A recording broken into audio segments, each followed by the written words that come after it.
So, people like this game. Not surprisingly, the amount of likes there on my comment makes sure this is a certified winner.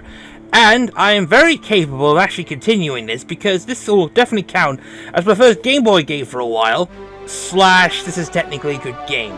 So anyway, welcome back to Metroid 2. And now, since when we last left off, we've arrived at the Golden Temple, the Chozo ruins, as it were. And as you can find, there are sentries here, quite a lot of sentries. This is a good chance for you to test out your missiles. This is the best kind of missiles, which will be like fire and stuff.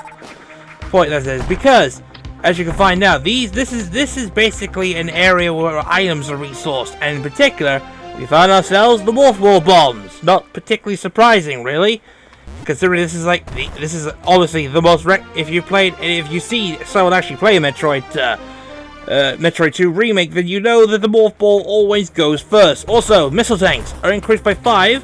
As you saw, there is actually a hard difficulty, which only increases the missiles by about 2. Giving you an even harder time. But, since we are working with traditional Metroid values, it's 5 missiles every time. In the Game Boy version, this was your main weapon entirely. The fact that they actually allowed you to rely on just missiles makes things a little bit interesting. So, when we get down to here, bomb through this passageway. Before we could do so, head towards here and shoot this switch. This will activate the block, which will reveal our first energy tank. In the original, the energy tank was just there on its lonesome, and that was about it. As you know, energy tanks increase your health by 100 units, allowing you to get, an extra life, as it were. Moving on to the actual chamber. So, before we move on to our designated area, as it were, we are going to head to the left of the bottom chamber. This is where things get a little bit hard, because there's another big prize waiting for us right at the very end of here. So, go through the door with the missile, and then you get yourself your next weapon, the Charge Beam. The Charge Beam, as it says before, allows you to charge your gun with effective weaponry. The Charge Beam was defaulted in the original game. I do believe my memory serves is correct. It was actually defaulted. Although, to be honest, the Charge Beam did absolute shit against the Metroids. You must just not rely on them. That's why the missiles were your most accurate and most reliable thing. Now, for those that are new to the game, this door was not there before. As well as that, it seems to be a power pack of some kind. We can't do anything about that now. We have to come back here later with the appropriate area. But in this version in particular, there is one significant skill that the creator in particular gave to the people that usually rely on those that prefer their 100% accuracies, extra things. And we're going to be probably show that off later on, as it were. But here we'll get to find more missiles. See, there's about 3 missile packs in this chamber. Kind of easy when you think about it. And then there's like a hidden passage over here, which contains, albeit, more missiles. As it were, it's up to here. All you just have to do here is just bomb your way up the chamber, like so. And then when we get to the top, you get another missile pack. That's about it. Now, that item there, that is a very important item, but we can't really get to it because we're in a not effective position, as it were. To do so, we're going to have to get out of the Golden Temple and head towards that area. Because that area in particular, that item will allow us to explore the game, as it were. So, that's really about it.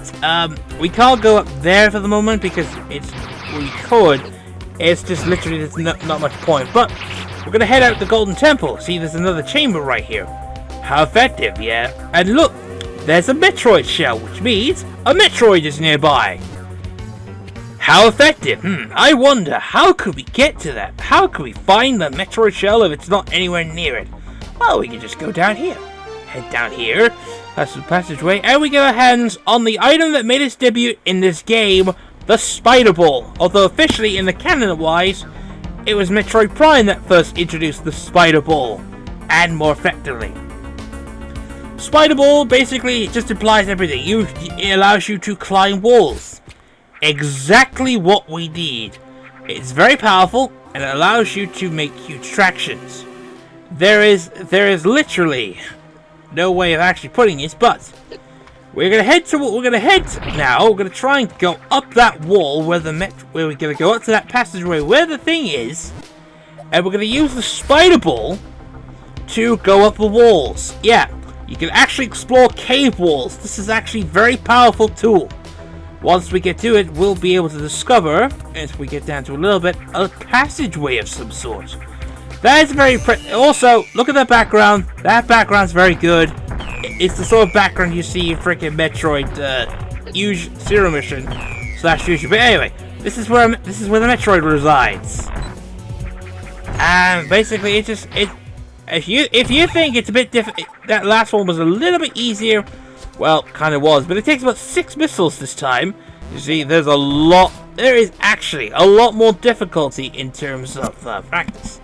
But trying to show off one of the skills that the creator of Metroid 2 Remake gave to those veterans is that the ability, if you charge a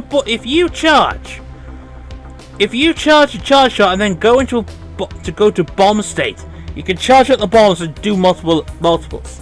However, if you press the down button while you're doing this, you get a bomb line to create a bomb jump. This will be very useful much later. Also, climbing the ceiling here, you'll find yourself a hidden missile expansion tank. That's fine and dandy. That's all you need to do here. But I am gonna explore the upper levels of this cave. I know it's not much, so let's address the elephant in the room before we continue, and that is that the creator was served an actual DMCA claim from Nintendo themselves, as they found his actual email.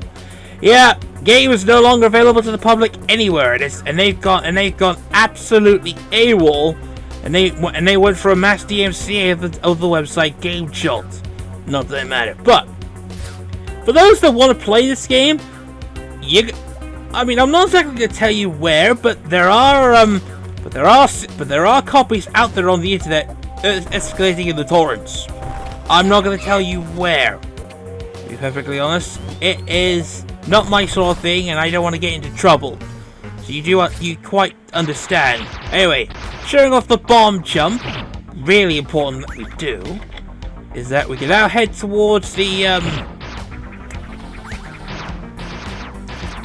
partial roof, creating more of the map, as it were. This is not too much for this map.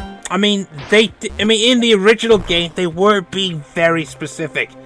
The one thing they did here, anyway, this is a puzzle that showed off not only in the demo, but there's other things as well. Now, here's the puzzle.